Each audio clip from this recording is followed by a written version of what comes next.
ओम नमो भगवते वासुदेवाय। श्रद्धालु भक्तों, श्रीमद् भागवत महापुराण के तृतीय स्कंद के 28वें अध्याय के अंतर्गत अष्टांग योग की विधि का वर्णन है। इसके पूर्व जहां तक आप कथा श्रवण कर चुके हैं उसके आगे का प्रस्तुतिकरण करता हूं।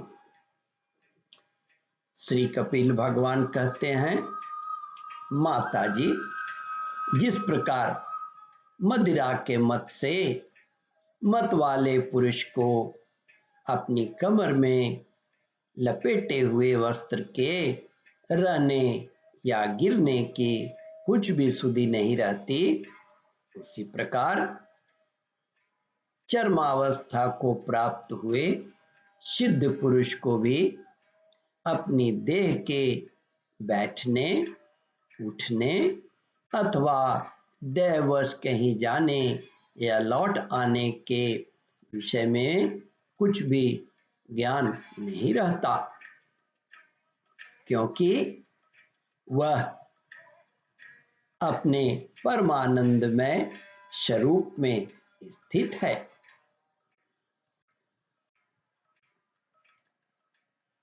उसका शरीर तो पूर्व जन्म के संस्कार के अधीन है।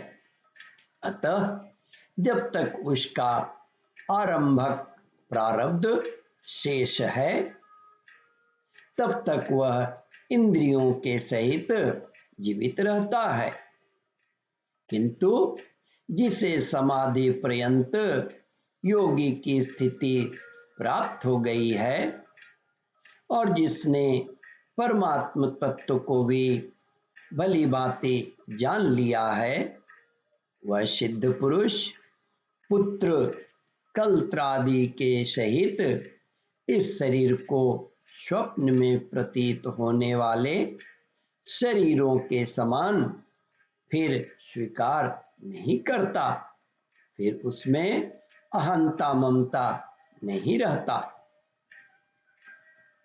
माता जी, इस प्रकार अत्यंत स्नेह के कारण पुत्र और धन आदि में साधारण जीवों की आत्मबुद्धि रहती है, किंतु थोड़ा सा विचार करने से ही वे उनसे अस्पष्टतया अलग दिखाई देता है। उसी प्रकार जिन्हें यह अपना आत्मा मान बैठा है, उन देहादि से भी उनका साक्षी पुरुष पृथक ही है। जिस प्रकार जलती हुई लकड़ी से, चिंगारी से, स्वयं अग्नि से ही प्रकट हुई धुआं से तथा अग्नि रूप मानी जाने वाली उस जलती हुई लकड़ी से भी अग्नि वास्तव में पृथक ही है। वो देखने में अग्नि लगता है लेकिन वो अग्नि नहीं है।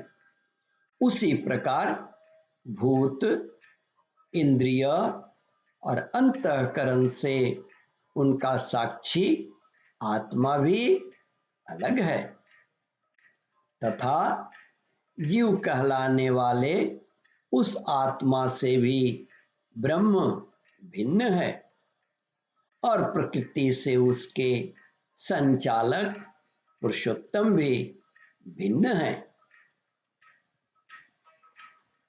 श्री कपिल भगवान कहते हैं, माता जी, जिस प्रकार देह दृष्टि से जरायुज, अंडज, श्वेतज और उद्भिज चारों प्रकार के प्राणी पंचभूत मात्र हैं, उसी प्रकार संपूर्ण जीवों में आत्मा को और आत्मा में संपूर्ण जीवों को अनन्य भाव से अनुगत देखे।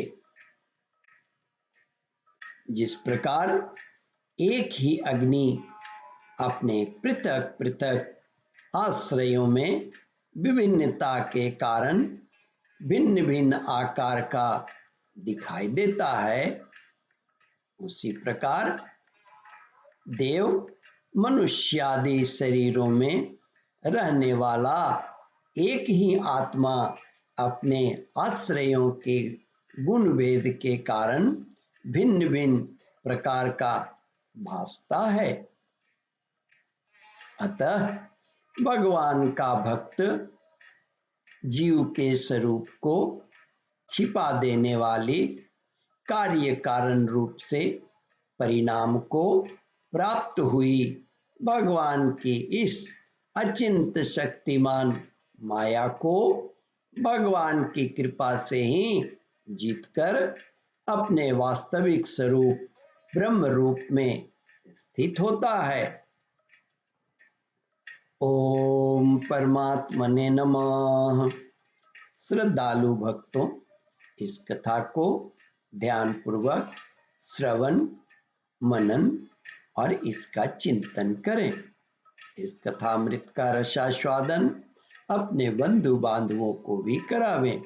इस वीडियो को शेयर और सब्सक्राइब करें।